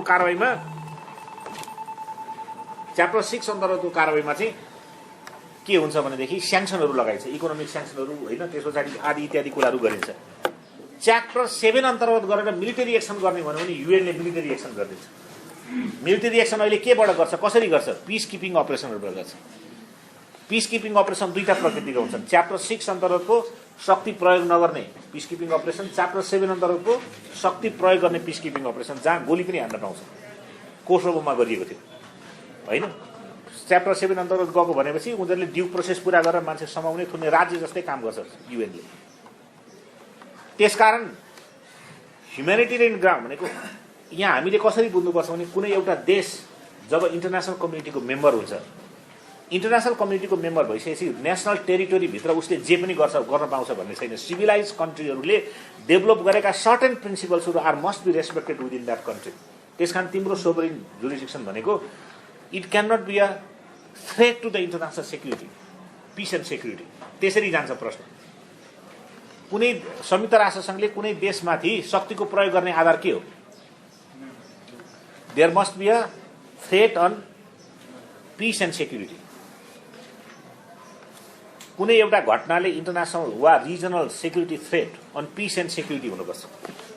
जस्तो उदाहरणको लागि रुवान्डामा जेनोसाइड भयो, दुईटा हुतु र अर्को कुन समुदाय थियो? तुत्सी समुदाय थियो। एउटा समुदायले कसरी थ्रेट सृजना गर्यो भन्दाखेरि क्राइम जेनोसाइड गर्यो। Genocide is a crime, should be punished everywhere. जसले सक्छ त्यसले सजाय गर्ने। युएनले सक्छ, युएनले गर्ने, गरेन भने अरू देशहरूले पनि गर्ने। सो त्यहाँ कस्तो अपराध भइरहेको छ? Genocide, which is absolutely prohibited by international ल र अन्तर्राष्ट्रिय समुदायले त्यस्तो गम्भीर युएन चार्टरले ह्युम्यानिटेरियन इन्टरभेन्सन गर्नु भनेर कहीँ पनि उल्लेख गर्दैन। But it give some grounds. यदि कुनै देशमा भइरहेका घटनाहरू इन्टरनेसनल, तर त्यसको थ्रेसहोल्ड के हो? त्यो थ्रेसहोल्ड कसले डिटरमाइन गर्ने? यसमा विवाद छ होइन। रुवान्डामा त ल त्यहाँ पनि फ्रेन्च सेक्युरिटी फोर्सेसहरू थिएनन् र फेल भए, उनीहरूले गरेन। युएनले उनीहरूलाई म्यान्डेट दिएन। च्याप्टर 6 अन्तर्गत मात्रै त्यो 7 अन्तर्गतको फोर्स प्रयोग गर्ने दिएन होइन। त्यसकारण उनीहरूले केही मान्छेहरू बचाएर मात्रै लिएर जान सके। त्यसकारण मैले भन्न खोजेको कुरो के भने the source of international humanitarian intervention comes from United Nation Charter humanitarian intervention गर्नु भन्दैन, तर कुनै देशमा भइरहेका घटनाहरूले, जस्तो उदाहरणको लागि नेपालमा भयो, गम्भीर जातीय द्वन्द्व भयो, मानिलिनुहोस्, त्यो चाहिँ सौभाग्यवश होइन, त्यस्तो हुँदैन भन्ने अब हामीलाई पुरा विश्वास छ होइन, तर भयो। अनि त्यसले यसो विचार गर्नु छेउछाउमा कहाँ असर पार्छ?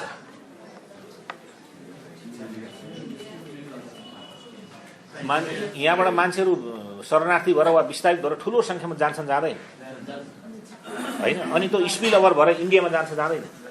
चीनतिर जान्छ, जाँदैन?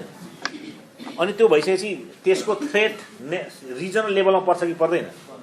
अनि यहाँ त्यस्तो भइसके पछाडि अमेरिकाको आफ्नो इन्ट्रेस्ट हुन्छ कि हुँदैन? अनि इन्टरनेसनल त्यसले चाहिँ एउटा रूप लिन्छ कि लिँदैन? So any problem, serious problem in Nepal could be amounted as a regional threat and thereby international threat on peace and security.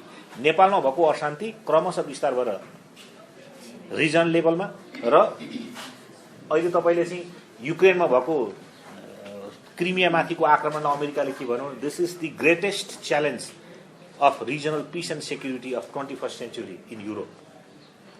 उनीहरूले के हेरे भने यदि क्रिमियामा युएसको सेक्युरिटी बेस छ, सरी रसियाको सेक्युरिटी बेस छ, उनीहरू त्यो लुज गर्न चाहँदैन, उनीहरू त्यसलाई कन्ट्रोल गर्न चाहन्छन् र किभको अथवा युक्रेनको सरकारमाथि परिवर्तन गराउन चाहन्छन्। युरोप त्यसलाई लुज गर्न चाहँदैन। अनि युरोपको पछाडि अमेरिका छ, रसियनहरूको पछाडि चाइनिजहरू छन्, र अरू ब्राजिल लगायतका अरू ब्रिक्स कन्ट्रीहरू छन्। अब यदि यो विवाद बढ्यो र लडाइँ भयो भने can that be a threat to the international peace of security or not? अनि त्यस्तो अवस्था भयो भनेदेखि अब समस्या कहाँ छ? विवादमा को छ? सेक्युरिटी काउन्सिलको one of the permanent state छ। उसले जहिले भिटो लगाइदिइहाल्छ, त्यहाँबाट पास हुँदैन। सो दिस इज, यस्तो अवस्थामा वर्ल्ड वार ब्रस्ट हुने भनेको होइन, जहाँ युएन सिस्टमले नै काम गर्न सक्दैन। त्यसकारण जहाँ P5 का कन्ट्रीहरू छैनन्, P5 का कन्ट्रीहरू नभएका, उनीहरूका प्रत्यक्ष इन्ट्रेस्ट नभएको, वा P5 को कन्ट्रीले पनि आफ्नो सेक्युरिटी इन्ट्रेस्ट हुँदाहुँदै पनि बोल्न नसक्ने अवस्था भएका ठाउँहरूमा होइन, संयुक्त राष्ट्र सङ्घले च्याप्टर 7 अन्तर्गत ह्युमेनिटेरियन इन्टरभेन्सन गर्नको लागि अनुमति दिन सक्छ। उसका त आफ्नै सेना छैनन्, उसले पिस किपिङ अपरेसन कल गर्छ विभिन्न देशहरूबाट, र पिस किपिङ अपरेसन एउटा मिसन बनाउँछ, पठाउँछ, एउटा हेड बनाउँछ, सेक्रेटरी जेनरलले त्यो अधिकार दिन्छन्, र उसले चाहिँ त्यहाँ शान्ति स्थापना गर्ने काम गर्छ। अपराधमा संलग्न छ भने दोषीहरूलाई काम गरिन्छ। That's call humanitarian intervention. लागु हुन्छ किनभने युएनको मेम्बर नहुनु भनेको अब त त्यस्तो देशहरू त छैनन् होइन, युएनको मेम्बर भइसकेन र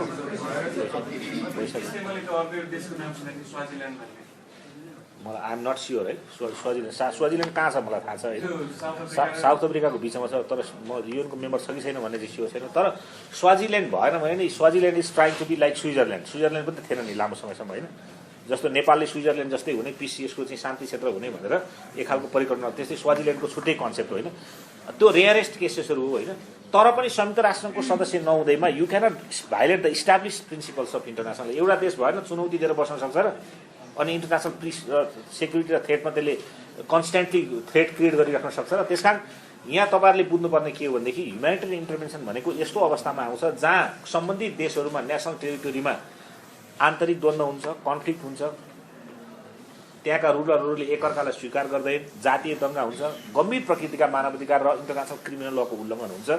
त्यस्तो बेलाहरूमा वा कतिपय अवस्थामा यसको अपवाद के छ भनेदेखि के अरे भोकमरी लाग्छ, ललेसनेस हुन्छ, गभर्मेन्टहरू चाहिँ त्यसमा चाहिँ फङ्सनलेस हुँदैन होइन, एकदम ड्राउट वा चाहिँ बाढी पहिरो आदि इत्यादि क्रिटिकल अवस्था हुन्छ, त्यो देशले यसलाई अपरेसन गर्न सक्दैन भने ह्युमेनिटेरियन इन्टरभेन्सन वा ह्युमेनिटेरियन एसिस्टेन्स, ह्युमेनिटेरियन इन्टरभेन्सन भनेको आर्म्ड हुन्छ, ह्युमेनिटेरियन एसिस्टेन्स भनेको नन आर्म्ड हुन्छ होइन। ह्युमेनिटेरियन इन्टरभेन्सन हुने ग्राउन्डहरू चाहिँ सामान्यतः भाइलेन्ट स्थितिहरू, क्राइम भएको अवस्थामा वा दमन भएको अवस्थामा प्रयोग हुने हुनाले युएनको च्याप्टर 7 अन्तर्गत जस्टिफाइड ग्राउन्डहरू हुन सक्छन्।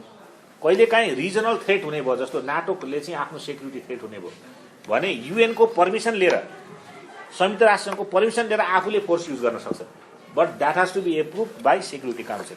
हामीले तत्काल गर्न सकेनौँ, नाटो तिमी अहिले गर भनेर सेक्युरिटी काउन्सिलले अनुमति दियो भने हुन्छ त्यो होइन। त्यसकारण मैले यहाँ तपाईँलाई भन्न खोजेको के हो भने ह्युमेनिटेरियन इन्टरभेन्सनको लागि स्थिति, त्यो सिचुएसन हो कि होइन, इट्स भेरी सब्जेक्टिभ, आत्मागत छ। अहिले कुन अवस्थामा ह्युमेनिटेरियन सिचुएसन आउने हो? अहिलेको युक्रेनमा जस्तै आउने हो, पर्सिभ थ्रेट, ल रसियन स्पिकिङ मान्छेलाई चाहिँ मार्छ भन्ने डर छ भन्ने, होइन त्यसो भएदेखि त त्यो त सबै ठाउँमा लागू हुने पनि होइन ह्युमेनिटेरियन इन्टरभेन्सन। त्यस कारण humanitarian intervention is very controversial, अत्यन्त विवादास्पद सब्जेक्ट हो। कुन बेलामा यसको थ्रेसहोल्ड पुग्छ भन्ने विषयमा अन्तर्राष्ट्रिय समुदायमा चाहिँ यसको विवादित छ। शक्ति राष्ट्रहरूले आफ्नो शक्ति विस्तार गर्नको लागि ह्युमेनिटेरियन इन्टरभेन्सनलाई व्यापक रूपमा प्रयोग गरिएको अवस्था छ। कोसोभोमा त्यो भयो।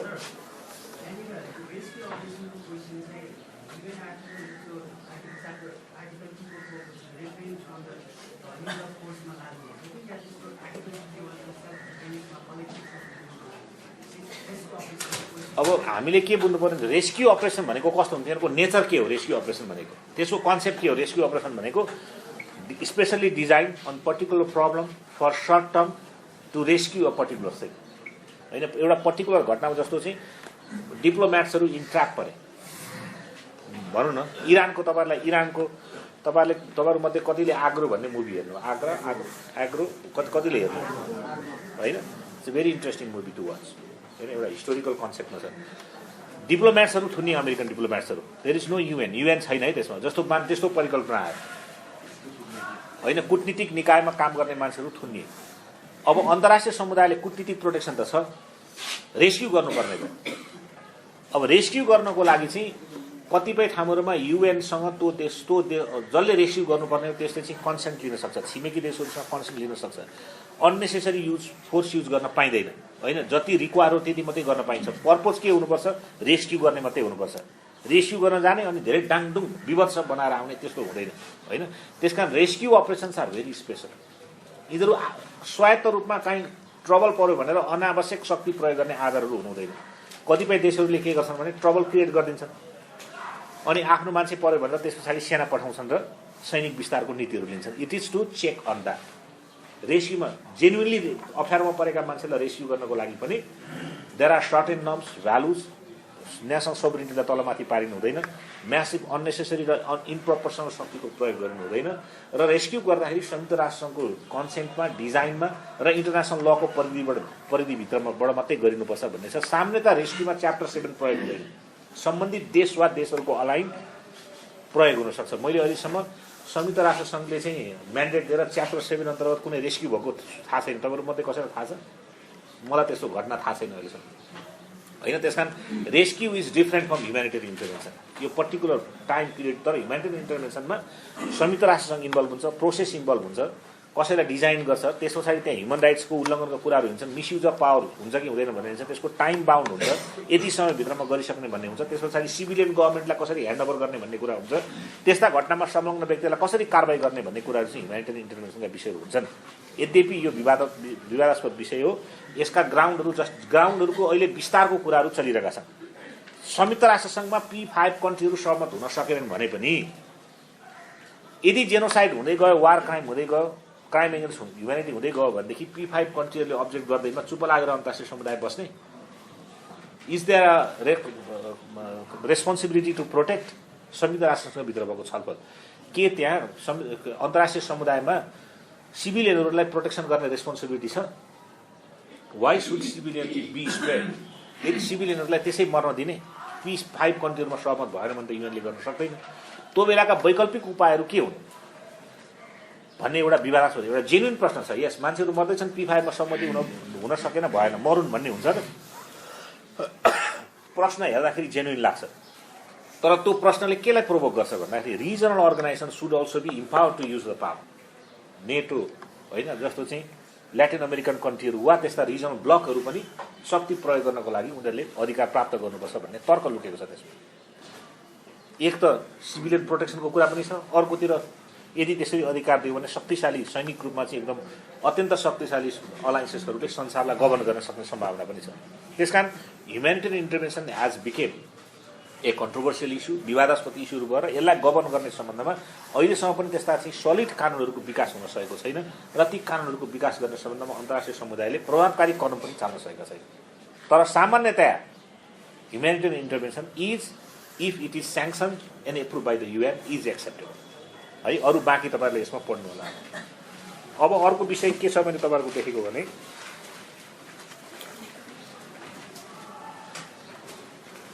अब कतिपय इस्युहरू चाहिँ तपाईँहरू आफैले जस्तो चाहिँ महिलाहरूको अधिकारलाई संरक्षण गर्नको लागि अन्तर्राष्ट्रिय कानुनहरू के छन् र नेपालको संविधानले कस्तो व्याख्या गरेको छ उल्लेख गर्नुहोस् भनेर आउन सक्छ। युनिभर्सल डिक्लेरेसनमा जानुहोस्, आइसिसिपिआरमा जानुहोस् होइन, 1951 को declaration of protection of women भन्नेमा जानुहोस्, त्यस पछाडि एकचोटि सिधमा आउनुहोस्, सिधको कुरा व्याख्या गर्नुहोस् र नेपालको संविधानले महिलाको अधिकारसँग सम्बन्धित गरेको मौलिक हकको कुरा उल्लेख गर्नुहोस्, सर्वोच्च अदालतले गरेका फैसलाहरू छन् भन्नुहोस्, मुलुक ऐनको 11औं 12औं 13औं संशोधनको कुरा गर्नुहोस् होइन, इज अ पर्फेक्ट एन्सर। 11औं 12औं 13औं पनि मलाई 13औं पनि भयो जस्तो लाग्छ, चेक है, 12औं मात्रै हो र है स्योर हो ल, जे 11औं 12औं हो त्यसो भए मलाई 13औं पनि भयो जस्तो लाग्छ होइन, चेक है। अब सिधासँग सम्बन्धित त्यो भयो होइन। अब अर्को चाहिँ तपाईँहरूकोमा आउने अब माइनोरिटी प्रोटेक्सन भन्ने के बुझ्नुहुन्छ? सर्टमा आउँदो रहेछ त। माइनोरिटी प्रोटेक्सन भनेको के हो?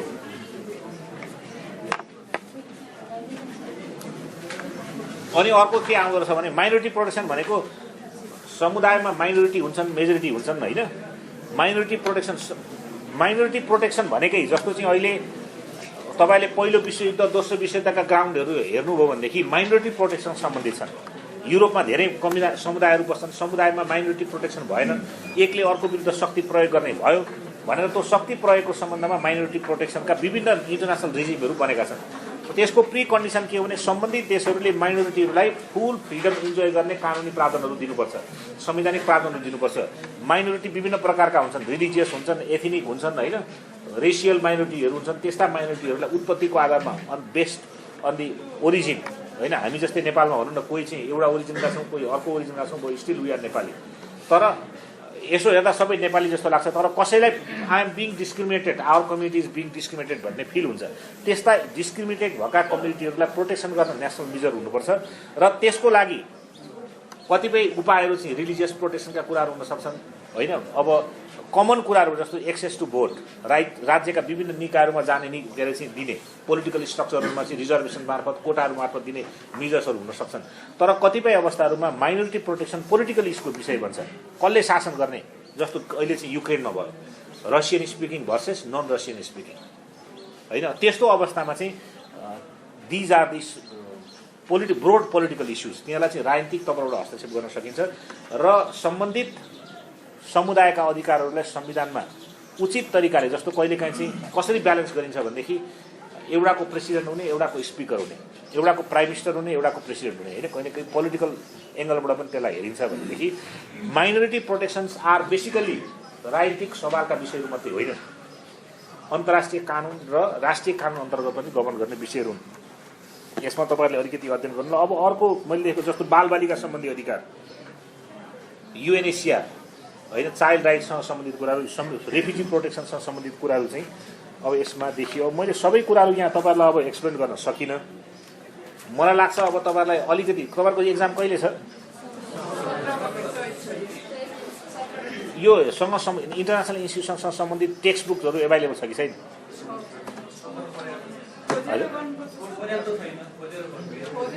आजकल त कसैले के भन्छन् भने Google is the best book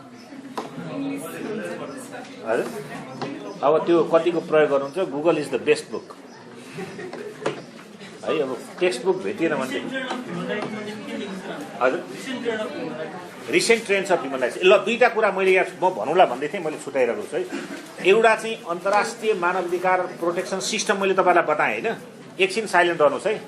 तर मानवाधिकार संरक्षणका रिजनल प्रोटेक्सन सिस्टमहरू पनि छन् है, जस्तो inter American human rights mechanism छुट्टै छ, ट्रिटी छ, inter American court of human rights छ, कमिसन छ होइन। मानवाधिकारको संरक्षणको लागि रिजनल ब्लकहरूले पनि आफ्ना आफ्ना सिस्टमहरू विकास गरेका छन्। नेपालमा के अरे एसियामा छैन, तर साउथ एसियामा हामीले सार्क भन्ने डेभलप गरेका छौँ। एसेन्सियली यो चाहिँ मल्टिल्याटरल फोरम हो, तर कतिपय ह्युमन राइटका इस्युहरू पनि आउँछन्। यहाँ ट्राफिकिङसँग सम्बन्धित छन्, टेरोरिजमसँग सम्बन्धितहरू छन् होइन। एक देश र अर्को देशमा हुने ट्रेडसँग सम्बन्धित विषयहरू छन्। तर ट्राफिकिङलाई सार्कले एउटा महत्त्वपूर्ण ह्युमन राइट इस्युको फोरमको रूपमा विकास गर्छ र ट्राफिकिङलाई कसरी रोक्ने होइन, ट्राफिकिङमा त स्वाभाविक रूपमा ह्युमन राइट इस्यु गाँसिएर आएको छ। त्यस कारण तपाईँहरूले सार्कभित्र ट्राफिकिङलाई अलिकति फोकस गरेर तपाईँले हेर्नु होला। रिजनल सिस्टमभित्र इन्टर अमेरिकन सिस्टम सबैभन्दा प्रभावकारी मानिन्छ उसको चाहिँ आफ्नै रिजनल टिटीहरू छन्, आफ्नै मेकानिजम, जजहरू छन्, अदालतहरू छन्, कमिसनहरू छन्, उनीहरूले अध्ययन गर्छन् र प्रभावकारी फैसलाहरू गर्छन्। संसारमा लिडिङ ह्युमन राइट्स जजमेन्टहरू निकाल्ने कोर्ट भनेको inter American court of human rights हो।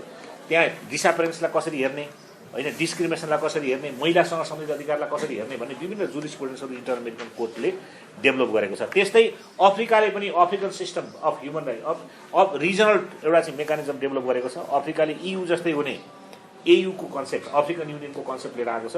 अहिले चाहिँ AU उनीहरूको चाहिँ एउटा ठुलो के अरे चाहिँ एम्बिसियस प्रोजेक्ट हो। त्यसभित्र ह्युमन राइट्स AU-मा चाहिँ कमिसन पनि छ, के अरे अफ्रिकन ह्युमन राइट कोर्ट पनि छ। त्यहाँभित्र मुद्दाहरू लिएर जान सकिन्छ, तर सबै ठाउँहरूमा मुद्दा कतिखेर लिएर जान सकिन्छ जतिखेर नेसनल जुरिस्डिक्सन प्रभावकारी हुँदैन, अनविलिङ छन् वा त्यो उनीहरूले आफ्नो डोमेस्टिक जुरिस्डिक्सन एडजस्ट गर्छन्। एक्जस्सन अफ डोमेस्टिक जुरिस्डिक्सन हुन्छ न्याय क्षेत्र, त्यो चाहिँ न्याय क्षेत्रको सबै प्रक्रिया सिद्धेर त्यहाँबाट न्याय प्राप्त गर्न सक्दैन भने रिजनल कोर्टमा पनि उनीहरूले उजिरो लिएर जान सक्छन्।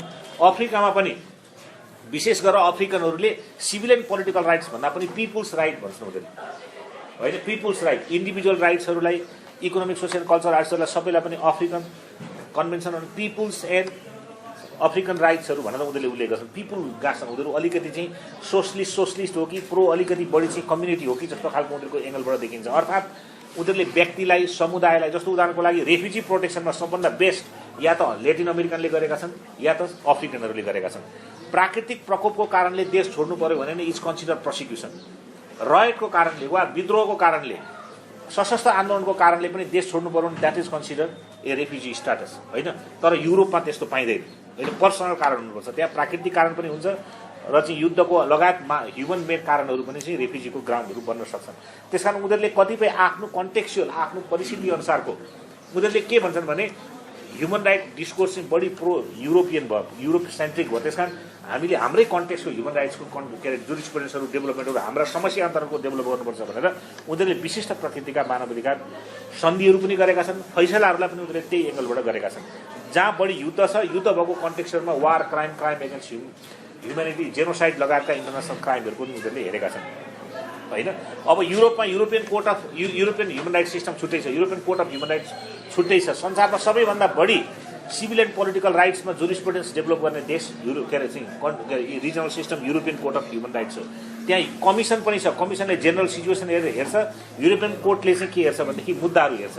त्यहाँ पनि राष्ट्रिय रूपमा जतिखेर डोमेस्टिक जुरिस्डिक्सन एक्जस्ट हुन्छ, समाप्त हुन्छ, युरोपियन कोर्टमा मुद्दाहरू लिएर आउन सकिन्छ। अहिले युरोपियन कोर्टका मुद्दाहरूले, जस्तो उदाहरणको लागि भनौँ न, बेलायत जस्तो देशहरूमा जसले सैनिक प्रणालीमा कुनै सुधार गर्नु पर्दैन भन्थ्यो, एउटा फिन्डले भन्ने मान्छेले चाहिँ कोर्ट मार्शल सिस्टम चाहिँ इन्डिपेन्डेन्स अफ जुडिसियरीको मान्यता अन्तर्गत छैन, सैनिकले सैनिकको फैसला गर्न सक्छ, न्यायाधीश पो हुनुपर्छ त भन्ने तर्क उठाइदिएर होल ब्रिटिसको अहिले चाहिँ कोर्ट मार्शल सिस्टममा न्यायाधीशहरू राख्ने प्रचलन आयो।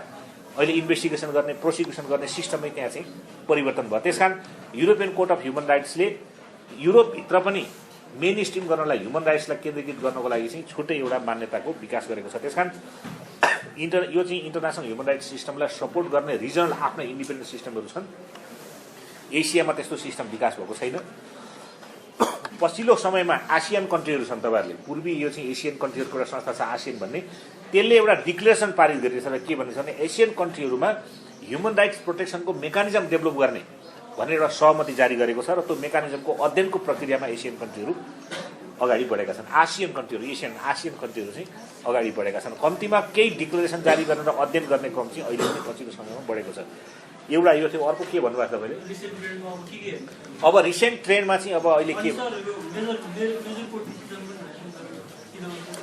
अब मैले त्यो चाहिँ लिएर आइन, होइन। रिजनल मेकानिजमहरूको मेजर कोड ट्रिटीहरू भनेको छ नेपालको कि अरू त्यो चाहिँ मैले तपाईँहरूलाई नै छोडेँ अब, होइन। मैले त्यसमा अब जस्तो अब नेपालकै कोर्टहरूले पनि जस्तो विशेष यदि बेपत्तामा हेर्ने हो भने तपाईँले राजेन्द्र ढकालको केस हेर्नुहोस्, बेपत्तासँग सम्बन्धित राजेन्द्र ढकाल बेपत्ताको केस हो 2064 सालको। राजेन्द्र ढकाल विरुद्ध मन्त्री परिषद सचिवालय सहित भएको, त्यसमा बेपत्तासँग सम्बन्धित रिसेन्ट कोर्ट डिसिजनहरू सबै राखेको छ संसारभरिका। अहिले भर्खरै यो 2070 साल पुस 15 गते भएको फैसला, त्यो टिआरसीसँग सम्बन्धित फैसला हेर्नुहोस्।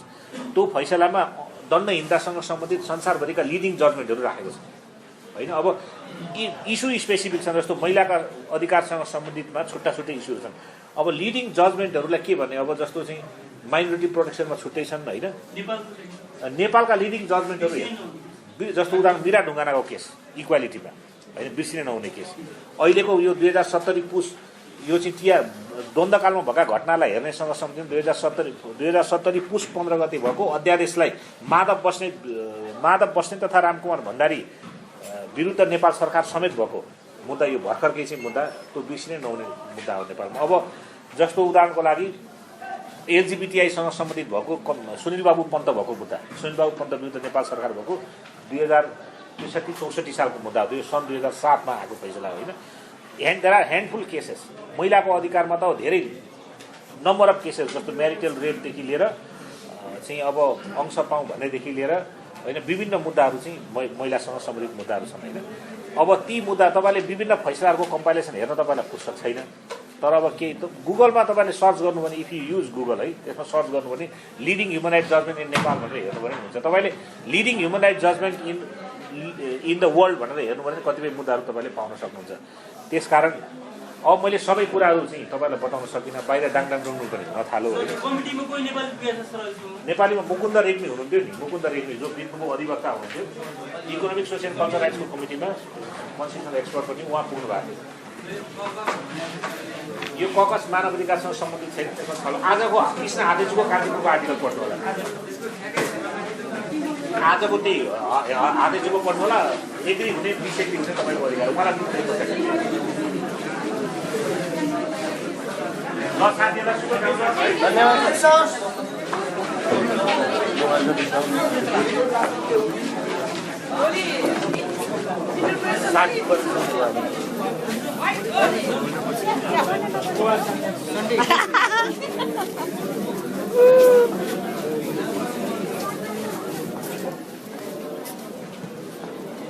क्यों ढिला को